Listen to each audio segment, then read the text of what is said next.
Assalamualaikum warahmatullahi wabarakatuh. Perkenalkan, nama saya Puspita Ulfa Astuti. Di sini saya membuat video untuk memenuhi salah satu tugas mata kuliah administrasi peradilan, yang mana soalnya yaitu membuat video tentang tata cara pengajuan gugatan di pengadilan. Selanjutnya saya akan menyebutkan bagaimana saja prosedur pengajuan perkara perdata untuk gugatan. Jadi yang pertama yaitu pihak berperkara datang ke pengadilan negeri dengan membawa surat gugatan atau permohonan. 2. Pihak berperkara menghadap petugas meja pertama dan menyerahkan surat gugatan atau permohonan. 4. Rangkap untuk surat gugatan ditambah sejumlah tergugat. Yang ketiga yaitu petugas meja pertama dapat memberikan penjelasan yang dianggap perlu berkenaan dengan perkara yang diajukan dan menaksir panjar biaya perkara yang kemudian ditulis dalam surat kuasa untuk membayar SKUM. Besarnya panjar biaya perkara diperkirakan harus telah mencukupi untuk menyelesaikan perkara tersebut didasarkan pada pasal 182 ayat 1 HIR.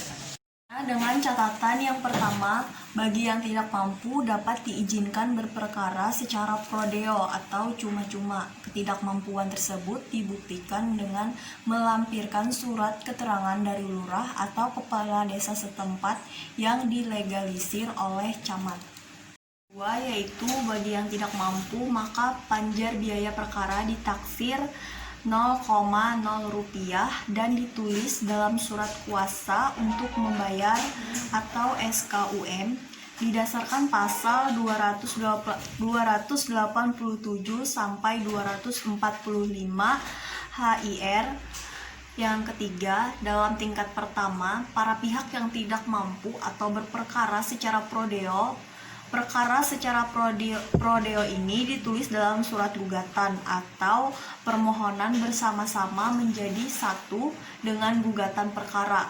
Dalam posita surat gugatan atau permohonan disebutkan alasan penggugat atau pemohon untuk berperkara secara prodeo dan dalam petitumnya. Yang keempat, yang petugas meja pertama menyerahkan kembali surat gugatan atau permohonan kepada pihak berperkara disertai dengan surat kuasa untuk membayar SKUM-nya dalam rangkap 3. Nomor 5, pihak berperkara menyerahkan kepada pemegang kas atau kasir surat gugatan atau pemohon tersebut dan surat kuasa untuk membayar SKUM. 6. Pemegang kas menyerahkan asli surat kuasa untuk membayar SKUM kepada pihak berperkara sebagai dasar penyetoran panjar biaya perkara ke bank. 7. Pihak berperkara datang ke loket layanan bank dan mengisi slip penyetoran panjar biaya perkara. Pengisian data dalam slip bank tersebut sesuai dengan surat kuasa untuk membayar SKUM seperti nomor urut dan besarnya biaya penyetoran. Kemudian pihak berperkara menyerahkan slip bank yang telah diisi dan menyetorkan uang sebesar yang tertera dalam slip bank tersebut. 8. Setelah pihak berperkara menerima slip bank yang telah divalidasi dari petugas layanan bank, pihak berperkara menunjukkan slip bank tersebut dan menyerahkan SKUM kepada petugas kas. Bank kemudian menyerahkan kembali kepada pihak berperkara. Pemegang kas kemudian memberi tanda lunas dalam SKUM dan menyerahkan kembali kepada pihak berperkara asli dan tindasan pertama surat kuasa untuk membayar SKUM serta surat gugatan atau permohonan yang bersangkutan. 10. Pihak berperkara menyerahkan kepada petugas meja kedua surat gugatan atau permohonan sebanyak jumlah tergugat ditambah 2 rangkap serta tindasan pertama surat kuasa untuk membayar SKUM.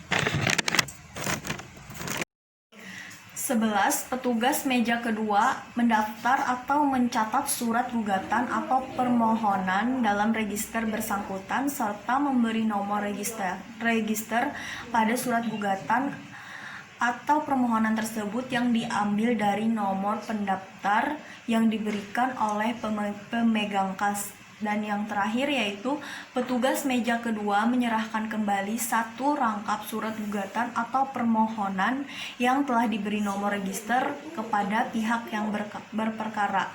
Mungkin itu saja yang dapat saya sampaikan untuk tugas UTS mata kuliah Administrasi Peradilan. Terima kasih. Wassalamualaikum warahmatullahi wabarakatuh.